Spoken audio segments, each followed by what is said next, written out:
Hello guys, welcome to my YouTube channel Shiva learning point. तो आज हम क्या पढ़ेंगे भाई? आज हम पढ़ेंगे अधिगम का अंतर्दृष्टि सिद्धांत। अधिगम का अंतर्दृष्टि सिद्धांत, इसको हम सूझ का सिद्धांत भी बोलते हैं। सूझबूझ होती है ना, तो हम इसको सूझ का सिद्धांत भी बोलते हैं। अधिगम का अंतर्दृष्टि सिद्धांत। यहाँ पे भाई ये गेस्टाल्टवादी आपको दिखाई नहीं दे रहा होगा, तो जो अधिगम का अंतर्दृष्टि सिद्धांत है ये किसने दिया है भाई? ये जर्मनी के गेस्टाल्टवादी मनोवैज्ञानिक है। ठीक है, इनको बोलते हैं कोफका कोलर वर्दीमर। ठीक है, कोफका कोलर वर्दीमर।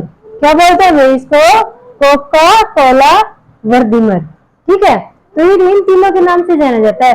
वैसे इसको मेनली कोलर के नाम से भी जानते हैं, एग्जाम में कोलर के नाम से भी आ जाता है। अदरवाइज इन तीनों में से किसी का भी नाम आए तो ये जो अधिगम का अंतर्दृष्टि सिद्धांत किसका है? Koffka Kohler Wertheimer. Koffka Kohler Wertheimer. ठीक है भाई, तो क्या है भाई? पहले क्या था, जो थॉर्नडाइक ने दिया था, थॉर्नडाइक ने जो सिद्धांत दिया था वो भूल और प्रयत्न का सिद्धांत था। ठीक है, आपने देखा होगा उन्होंने एक बिल्ली पे प्रयोग किया, बाहर मांस का टुकड़ा रख दिया, बिल्ली उस मांस के टुकड़े को लेने के लिए उछल कूद कर रही है, उसका पैर स्प्रिंग पे लगता है पिंजरे में, तो एकदम से पिंजरा खुल जाता है। तो क्या दिया उन्होंने? बोला कि भाई जो प्राणी है वो भूल से सीखता है। बिल्ली ने भूल की, फिर उसने बार बार प्रयत्न किया, तो उसने सीखा कि हाँ भाई स्प्रिंग पे पैर रखने से और फिर दरवाजा खुलता है। ठीक है, तो पर जो ये कोफका कोलर जी हैं, इन्होंने बोला कि नहीं, इंसान भूल से नहीं सीखता है। इन्होंने बिल्कुल साफ मना कर दिया कि नहीं भाई, इंसान भूल के द्वारा नहीं सीखता है। इसने इस पे बिल्कुल कट्टा लगा दिया, बोला नहीं, इंसान भूल से नहीं सीखता। इंसान किससे सीखता है? इंसान बुद्धि से सीखता है। प्राणी किससे सीखता है? बुद्धि से सीखता है। ठीक है, जानवर किससे सीखते हैं? बुद्धि से सीखते हैं। कोई प्रयत्न और भूल से नहीं सीखते हैं। ठीक है भाई, तो उन्होंने क्या कहा कि किससे सीखता है प्राणी? बुद्धि से, बुद्धि द्वारा सीखता है। उन्होंने एक प्रयोग किया, किस पे प्रयोग किया भाई? चिंपैंजी पे। किससे प्रयोग किया? चिंपैंजी पे। पीछे प्रीवियस ईयर में पूछा गया था टीचिंग एग्जाम में कि भाई जो ये कोलर थे, इन्होंने जो प्रयोग किया था जिस चिंपैंजी पे किया था उसका नाम क्या था?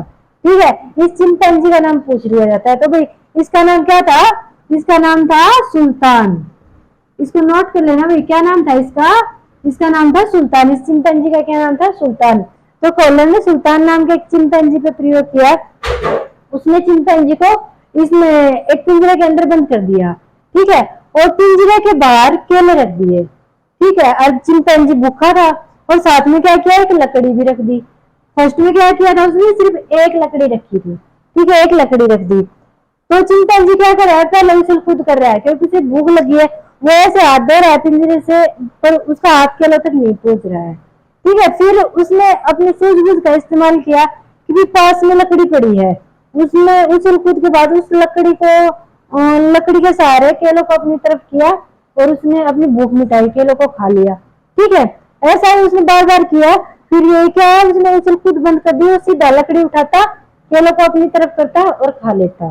उसके बाद कोलर जी ने क्या किया? इसने ट्विस्ट डाला, एक लकड़ी की जगह पे दो लकड़ी रख दी, छोटी छोटी।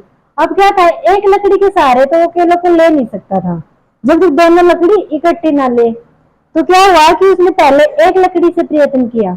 जब एक लकड़ी से केले उसके पास नहीं आए तो उसने अपनी सूझ का प्रयोग किया, अपनी बुद्धि का प्रयोग किया कि पास में दूसरी लकड़ी भी पड़ी है।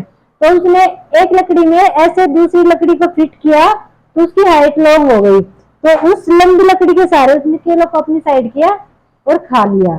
ठीक है, कोलर जी भाई बहुत ही मतलब कि क्या बोलते हैं उसको, प्रैक्टिकल इंसान थे। उसने देखा कि भाई इसने लकड़ियों के सहारे भी दोनों लकड़ियों को इकट्ठा कर लिया।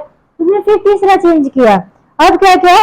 उन्होंने लकड़ियों को हटा दिया और एक बॉक्स रख दिया और केले बाहर की बजाय पिंजरे के अंदर ही ऊपर टांग दिए। देखो भाई ये टांग रखे, ऊपर टांग दिए। तो अब क्या हुआ? बंदर ने भाई उछल कूद की। जो सुल्तान था, चिंपैंजी था, इसने उछल कूद की, केले तक उसका हाथ नहीं गया। फिर वो एक कोने में बैठ गया। तो उसने देखा कि इस कोने में तो भाई बॉक्स भी रखा है। फिर उसने अपनी बुद्धि का इस्तेमाल किया।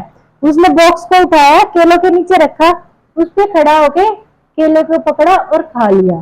ठीक है, उसके बाद क्या किया? कोलर जी ने फिर चौथा प्रयोग किया। क्या किया? एक बॉक्स की जगह पे दो बॉक्स रख दिए और केलों को और ऊंचाई पे बांध दिया कि भाई एक बॉक्स पे जब खड़ा होता था तो हाथ नहीं पहुंचता था, जब तक दोनों बॉक्स को एक साथ ऊपर नीचे नहीं रख लेगा। तो क्या हुआ, इसने पहले एक बॉक्स को रखा, हाथ नहीं पहुंचा, इसने फिर उछल कूद की, फिर ये कोने में बैठ गया। तो इसने फिर देखा कि भाई एक बॉक्स और रखा है, उसने फिर उस दूसरे बॉक्स को भी उठाया, इस बॉक्स के ऊपर इस बॉक्स को रखा और इसके ऊपर चढ़ के और फिर इसके लिए प्राप्त किया और अपनी भूख मिटा ली। ठीक है, तो कोलर जी ने जो ये प्रयोग किया चिंपैंजी पे, सुल्तान नाम के चिंपैंजी पे, तो उन्होंने क्या कहा कि नहीं भाई प्रियतम से नहीं सीख, मतलब सॉरी भूल से नहीं सीख रहा है, ये किससे सीख रहा है, अपने दिमाग से सीख रहा है, बुद्धि से सीख रहा है, इसलिए इसको क्या बोलते हैं, सूझ का सिद्धांत भी बोलते हैं। ये सॉरी चिंपैंजी है, ये अपनी बुद्धि से सीख रहा है, इसलिए इसको सूझ का सिद्धांत भी बोलते हैं, अपनी अंतर्दृष्टि का इस्तेमाल कर रहा है। ठीक है, तो इसलिए इसको अंतर्दृष्टि का सिद्धांत भी बोलते हैं। ठीक है भाई, ये था इनका प्रयोग। अब आते हैं भाई इसकी विशेषताएं। ठीक है, अंतर्दृष्टि सिद्धांत की क्या विशेषता है भाई, ये देखो भाई, सबसे पहले क्या है कि समस्यात्मक स्थिति का सर्वेक्षण। क्या होता है कि सबसे पहले देखो भाई जो चिंपैंजी था इसने समस्यात्मक स्थिति का सर्वेक्षण किया कि भाई इसके सामने क्या समस्या है। इसके सामने समस्या थी कि भाई केले दूर रखे थे, इसका हाथ नहीं जा रहा था। ठीक है, तो सबसे पहले इसमें क्या किया जाता है कि जो समस्यात्मक स्थिति होती है उसका निरीक्षण किया जाता है, उसका सर्वेक्षण किया जाता है। ठीक है, उसके बाद क्या होता है भाई, लगातार अनुक्रिया होती है। जैसे चिंपैंजी ने स्टार्टिंग में क्या किया था, उछल कूद की थी, तो लगातार अनुक्रिया होती है। ठीक है, इसमें लगातार अनुक्रिया की करते हैं, क्रिया करते हैं। उसके बाद क्या होता है, प्रेरणा की ओर ध्यान केंद्रित। प्रेरणा, इसमें प्रेरणा क्या है, केला है भाई, इसमें प्रेरणा क्या है, केला है, तो वो बार बार उस प्रेरणा की ओर अभी प्रेरित हो रहा है, मुझे केले प्राप्त करने हैं। अगर यहाँ पे केले नहीं होते तो क्या ये अपना इतना दिमाग लगाता, ये लकड़ी के सहारे ऐसे पत्थर को थोड़ी ना अपनी तरफ खींचता। केले तो उसे भूख लगी थी, इसलिए उसने अपनी बुद्धि का यूज किया, लकड़ी के सहारे केले प्राप्त किए। ठीक है, तो क्या है, प्रेरणा की ओर ध्यान केंद्रित होता है। ठीक है, फोर्थ क्या है कि अचानक उपयुक्त अनुक्रिया होती है। अचानक से उपयुक्त अनुक्रिया होती है, अचानक ये बैठा रहा, इसके दिमाग में आया कि हाँ भाई लकड़ी का टुकड़ा रखा है, इसने लकड़ी के टुकड़े से केले को अपनी साइड किया और खा लिया। तो एक अनुक्रिया क्या हुई थी, अचानक से हुई थी, अचानक से उसके दिमाग में आया था। उसके बाद क्या है भाई, अनुकूलित क्रिया की पुनरावृत्ति। अनुकूलित क्या होता है, जो सही क्रिया है। पहले वो उछल कूद कर रहा था, अनुकूलित थी वे, ठीक है, सॉरी ये गलत अनुक्रिया थी। अब जो अनुकूलित क्रिया है, जो सही क्रिया है, उसकी पुनरावृत्ति करता है। जब भी उसको भूख लगती है, लकड़ी के सारे केले को अपनी साइड कर लेता है। ठीक है, तो जो सही क्रिया है उसकी क्या हुई, पुनरावृत्ति होती है। उसके बाद क्या कहते हैं कि समस्या के आवश्यक पहलुओं पर ध्यान दिया जाता है और अनावश्यक पहलुओं को छोड़ देते हैं। ठीक है, तो क्या किया था इसने, बाद में जब भी इसको भूख लगती, अगर ये वाली ये कंडीशन होती तो ये बॉक्स के ऊपर बॉक्स रख के केले प्राप्त कर लेता, ये वाली होती तो लकड़ी के सारे केले प्राप्त कर लेता। जो अनावश्यक उछल कूद थी उसको इसने छोड़ दिया। ठीक है, जो आवश्यक पहलू थे सिर्फ उस पर ही ध्यान रखा। ठीक है, तो ये है इसकी विशेषताएं। उसके बाद क्या होता है कि शिक्षा में कहाँ पे प्रयोग होता है, शिक्षा में अंतर्दृष्टि सिद्धांत का कहाँ पे प्रयोग होता है, क्या प्रयोग होता है। तो क्या है कि इसमें रटने की बजाय समस्या समाधान पर बल दिया जाता है। ठीक है, ये रटाई रटाई चीजें याद नहीं करवाई जाती, बच्चे ने समस्या को देखा है कि भाई समस्या क्या है। ठीक है, उस समस्या का समाधान वो अपनी बुद्धि से खोजता है। ठीक है, रटता नहीं है चीजों को, अपनी बुद्धि से खोजता है। उसके बाद क्या है, तुलना करना, तर्क करना सीखता है। अब इसमें क्या है, चिंपैंजी ने तुलना की। क्या तुलना की कि भाई एक लकड़ी के सहारे नहीं जा रहा तो उसने दो लकड़ियों को ले लिया, उसने तर्क किया। ठीक है, तुलना और तर्क करना सीखता है बच्चा इसमें कि समाधान ऐसे नहीं निकल रहा तो ऐसे निकलेगा। ठीक है, तो क्या तुलना और तर्क सीखता है बच्चा इसमें। उसके बाद क्या है, ये कहाँ पे उपयोगी है, व्याकरण में, अंक गणित में, रेखा गणित में। मतलब सबसे ज्यादा बुद्धि का यूज कहाँ पे होता है, क्या बोलते हैं कि भाई गणित के लिए ये सबसे ज्यादा बुद्धि का यूज होता है। ठीक है, तो ये अंक गणित में, रेखा गणित में और व्याकरण में, इनमें सहायक है। ये भी याद कर लेना क्योंकि एग्जाम में इस टाइप से आ जाता है कि भाई ये विधि दे दी और ऐसे पूछ लिया कि भाई ये एसएस में सहायक है या फिर लैंग्वेज में सहायक है, गणित में सहायक है, तो इसका आ जाएगा व्याकरण में, अंक गणित में, रेखा गणित में। ठीक है, और फोर्थ क्या है कि इससे खोजी प्रवृत्ति के बालक का निर्माण होता है। बच्चा अपनी बुद्धि का यूज करता है तो क्या है क्यों? खोजी प्रवृत्ति का बनता है। ठीक है, समस्या का समाधान खुद ढूंढता है, किसी पे डिपेंड नहीं रहता, रटाए रटाए आंसर याद नहीं करता, बच्चा खोजी प्रवृत्ति का बन जाता है। ठीक है, तो ये था भाई हमारा अधिगम का अंतर्दृष्टि सिद्धांत। ये हर टीचिंग एग्जाम में पूछा जाता है, सी टेट हो, एच टेट हो, कोई भी टेट हो, आर टेट हो।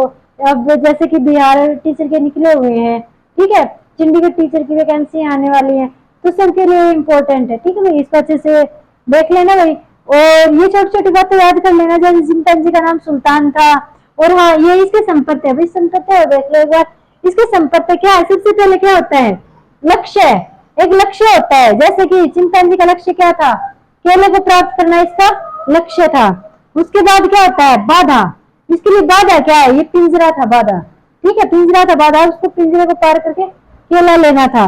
उसके बाद क्या होता है? तनाव होता है, जब वो लक्ष्य तक नहीं पहुंच पाता तो तनाव होता है। जब आप स्टडी कर रहे हो तो आपका लक्ष्य क्या है?